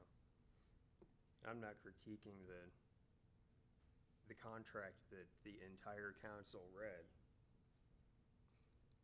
I'm just trying to kind of get an idea so I can do the risk balancing here. So these are the risks that if they were to sue us for whatever. That's correct. Now, the other risks, so we're looking at the cost of project failure. Say they build part of what their plans are, but then don't build the other parts because they don't have any clear conditions and there's no specific criteria to reach to build the entire project. Like, subject to market demand, this is a phasing plan. This should be specific. What are the conditions that they're looking for being satisfied before they execute these phases of the plan? We're being asked to approve this phasing plan that's supposed to instill confidence in us that they're going to do this project, but they're saying right here that they're not planning on doing these projects unless there's some nebulous criteria that's satisfied in their heads. I would at least want to see some specific,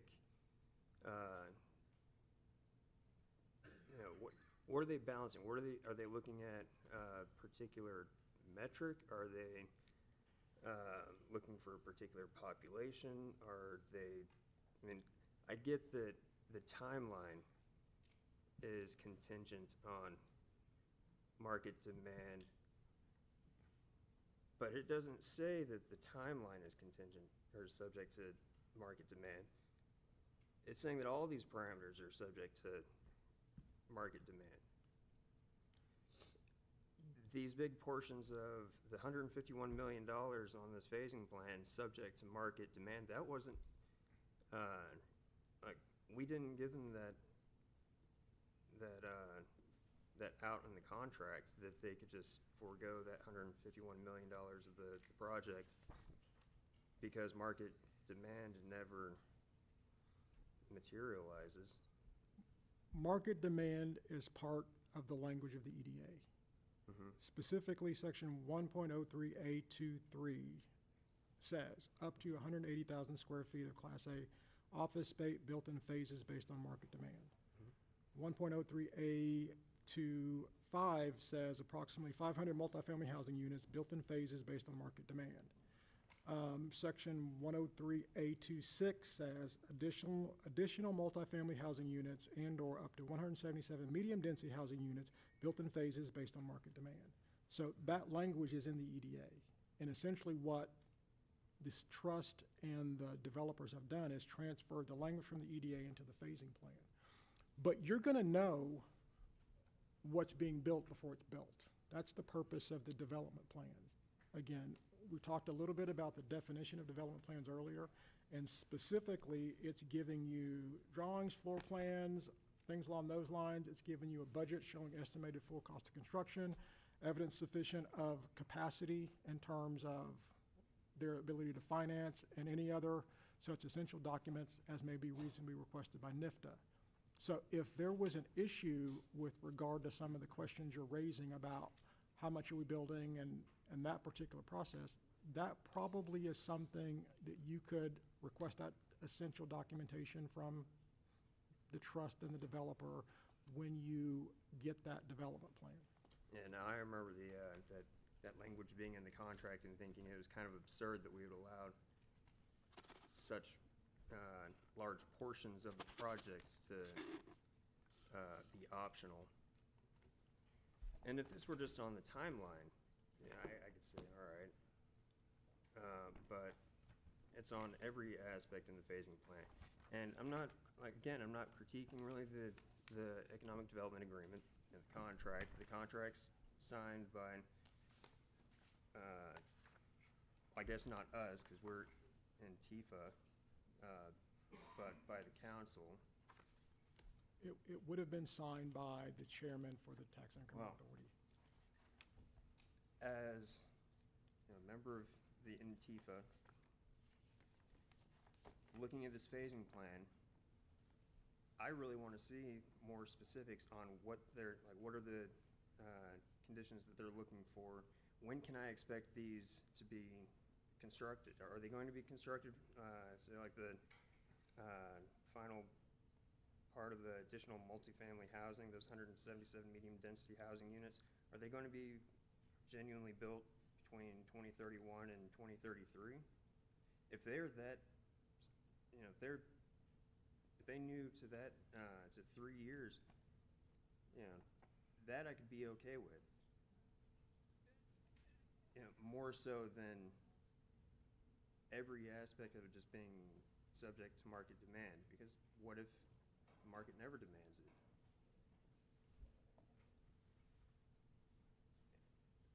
And I feel like if I'm going to approve this phasing plan, I want to have more confidence, not less confidence, that they're actually going to do this project. And I look at this, and my confidence doesn't go up. I don't think it's too much to ask for them to be specific on, okay, give us a little bit more about what this subject to market demand means. Because we've heard a lot of people going back and forth about how they interpret various things. I don't care how anybody interprets anything except for the author of this contract and the other parties that signed it. And I think your intuition on that issue is correct. And if I understand correctly, that was the purpose of setting up the phasing plan versus the development plan. Because if you look at the definition of a phasing plan in the EDA, it's not as detailed as I think you're requesting. But the reason that it was set with a phasing plan and development plans was to give you more information once we get close to actual construction. To make us more confident that they're going to get the financing, that they're going to actually be able to execute this contract and perform the duties that they signed on to do. That's correct. This phasing plan doesn't do that for me. And I think the issue that I think I'm raising is that's what the development plans are supposed to do. But not this? No. Well, then what's the purpose of this? The phasing plan means a proposed phasing plan for the project, including which components for the project will be completed in each phase, proposed construction timeframes, and anticipated project investment for each project component in the phase. That's what that's the definition of a phasing plan in the EDA. When you get to development plans, again, there are 4 sections, and they're much more specific in terms of what the developer parties have to provide you in terms of a development plan, including drawings, site plans, floor plans, other documents illustrating the scale of the project components to be completed in each proposed phase, as well as plans and specifications sufficient detail to at least demonstrate compliance with the project description in section 1.03A of this agreement, all of which may be submitted concurrently with the landowner zoning and plating process submittals. 2, a budget showing estimated full cost of construction of the project components for each proposed phase consistent with the phasing plan. 3, evidence of sufficient financing capacity and any commitments necessary, including both financial commitments from financing terms and requirements and construction contracts to fund the full cost of construction to complete the project components for each phase, for each proposed phase, and then any other such essential documentation as may be reasonably requested by NIFTA. So that's the document that's supposed to be in greater detail to give you confidence with regard to what it is they're actually building. And again, the tax increment authority, not only do you have to approve a phasing plan, you also have to approve development plans. So if there was something in here when you got the development plans that you didn't think was consistent with the provisions in section 1.03A of the agreement, that would be the time to raise those issues with the trust and the landowner.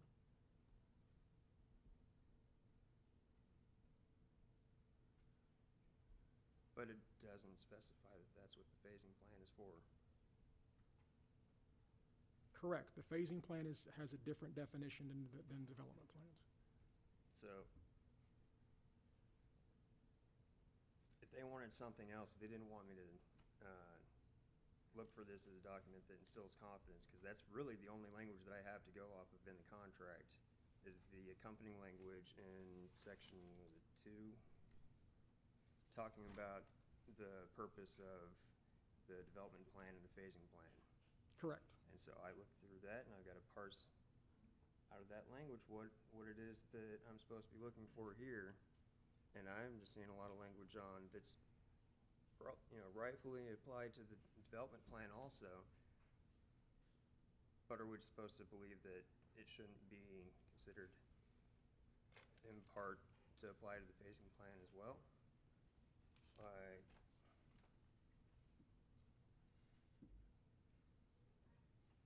So, evidence of financing or other information and/or documents submitted as part of those development plans. That's clear. But, oh, sorry. Thank you. Most of the language is like, or Antifa shall, in its reasonable discretion, not to be unreasonably withheld, conditioned, or delayed, approve or disapprove with specific comments specifying the reasons of disapproval, or impose further reasonable requirements with respect to the phasing plan and development plan in writing within 30 days after receipt. Approval of development plans, or alternatively, the imposition of additional conditions, requirements on such development plans, specifically with respect to the development plans covering the Anchor project, shall be contingent upon, amongst other things, Antifa's determination in its reasonable discretion not to unreasonably withheld, conditioned, or delayed, and the evidence of financing or other information and/or documents submitted as part of those development plans provide adequate assurances that the project will be completed as described in this agreement. But, so why does it mention the phasing plan in there? Like, what part of the phasing of that applies to the phasing plan? Well, I'm just going back to the definition of phasing plan. And it's pretty high level, fairly general in terms of what has to be submitted. So it's very general. That's correct. Very up to interpretation. Well, the way I read the definition of phasing plan doesn't include evidence of financing, doesn't include a budget, doesn't include drawings or site plans or floor plans. It really seems to have 3 components, which is which components of the project will be completed in each phase, a proposed construction timeframe, and anticipated project investment. Those are the only 3 elements in the definition of phasing plan that have to be in the phasing plan. And those elements are in the phasing plan. But those elements are subject to market demand, which phase they're going to be in, what part of the project they're going to be in. That's correct, subject to market demand, but that language, the market demand language, comes directly from the EDA. Mm-hmm. Because we didn't actually require them to perform everything that we're going to pay for them for, right? Because it's subject to market demand. Well, we're not paying the developers for the multi-use park. The only thing that the city is giving tax increment for is the stadium, the arena, and the parking garage.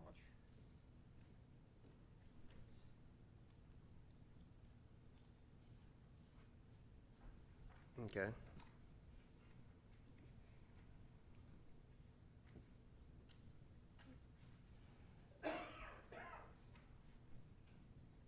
So, I don't know, that, it's still not specific enough for me. I'm still not convinced that I'm not supposed to look at this and actually think critically about it.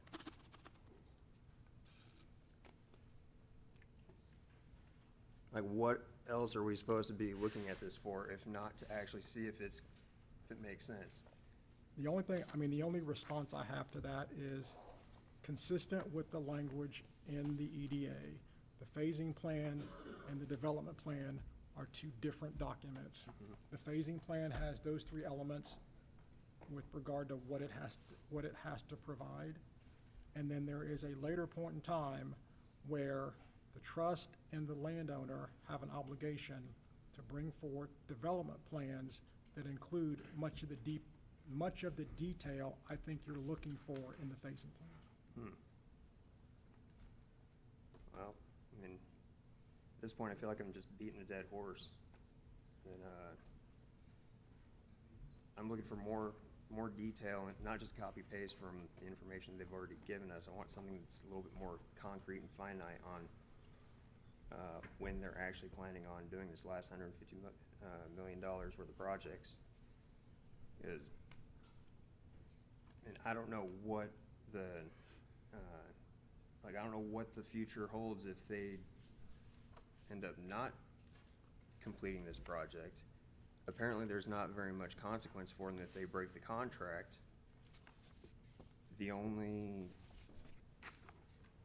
the risks are all on our side of the table if we don't at least pay a little bit more attention and put some care and thought into what we're approving to help them out to actually be able to get this done. Have you seen any situations where a project like this has been abandoned midway? I cannot say that I have, no. So, I don't know what that would look like. Councilmember Nash, I believe You're on. the phasing plan and the dollar value laid out in the EDA describes an amount of value necessary to be built in order to generate enough tax increment revenue to make the debt service payments on the $230 million. In the event the developers are successful in securing financing, the county trust would be the conduit to that financing. And at risk, in the event enough increment is not generated to make the debt service payments. At that point, the county trust has a choice to make, to either come up with additional resources from other places to make up for the shortfall in the debt service, or the project goes into default. At that point, bondholders have some choices to make. Do we take over the project, complete it, and sell it? But at no point are the developers entitled to any increment or any resources above and beyond increment they generate. If they don't develop that last $150 million in value, they simply will receive less tax increment than is necessary to make the debt service payments on the arena and the parking structure. So default is their motivation to avoid. Do they have the same barriers that we would have in place, like if they were to be sued? It would just be the trust and it wouldn't spill over to property taxes? I believe that's the case. The county trust does not have the authority to place judgments on the tax rolls. That's correct. The county trust is a public trust under the same statutes that NIFTA is a public trust. I don't know anything about their finances or any of their holdings, but again, judgments against public trust go to the whole of the property of the trust. Now, they just formed that trust for the specific purpose, correct? That's Correct. So there shouldn't be a whole lot of property from the county that would actually be placed at risk if the county trust were to be sued, Correct. at least that we know of. We would That's correct. believe that to be true. Okay. Yeah.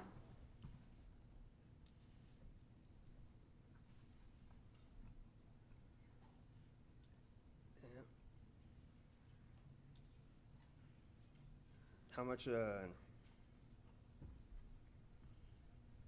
what's their debt service gonna look like? They would borrow 230 million. There is a question yet to be answered as to how much capitalized interest they would hope to roll into that financing, meaning how much time would they need to account for interest accruing before payments are generated. They know once construction begins, it's probably 36 months plus before any tax increment is actually available.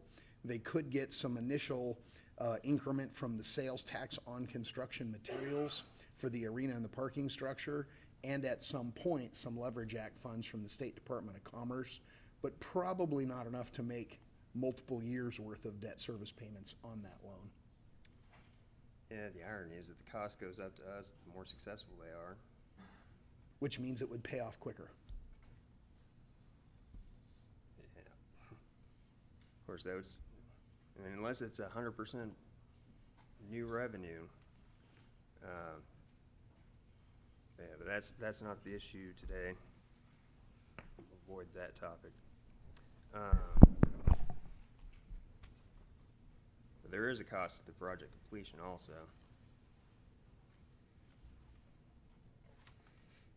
So,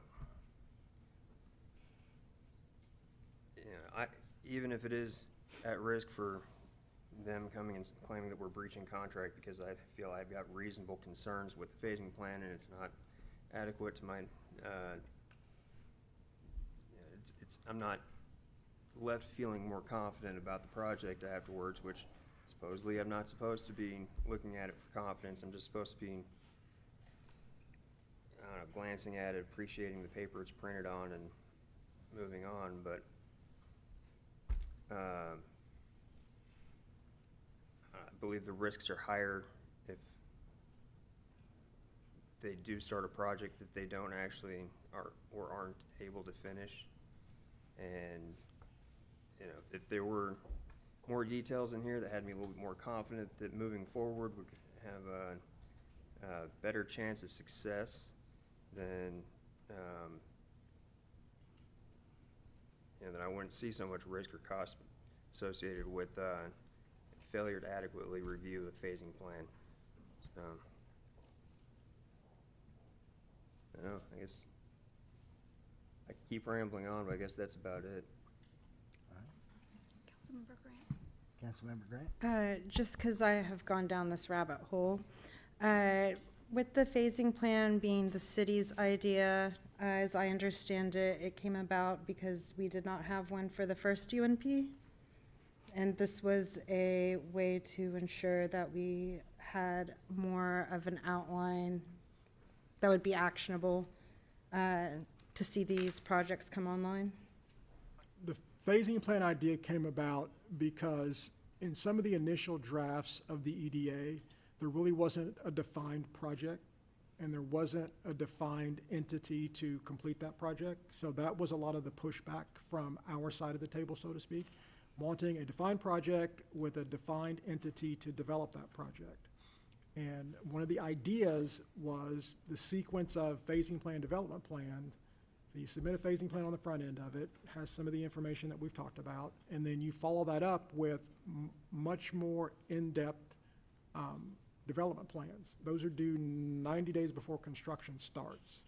So that was one of our ways to ensure or to give, that was one of the ways to give the Tax Increment Authority an understanding of what the developer's doing and how that's being timed. So that's sort of where that sort of thought process came in and the sequence of the phasing plan versus the development plan. I don't believe there was that in the UMP South, but that one's a little bit different because the majority of the increment was for infrastructure. Sidewalks, road, sewer, water, which we have a little bit more control over. And also specific projects? Very specific. Yeah, correct. All right, I just wanted to have that history about the phasing plan out there for the public. He cleared. It's cleared, yeah. Council, any other questions? All right. I'll entertain a motion to approve or reject the phasing plan as amended. Okay. Any final comments from council regarding this item? Seeing none, council members, you may cast your vote.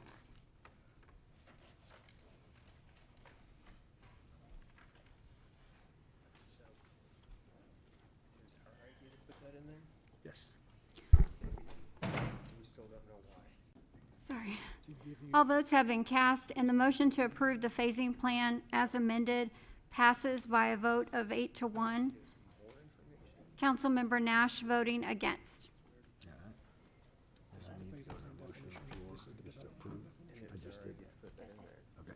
But we don't know why. To give you an idea on the front end of. All right, on that note, council, we are adjourned.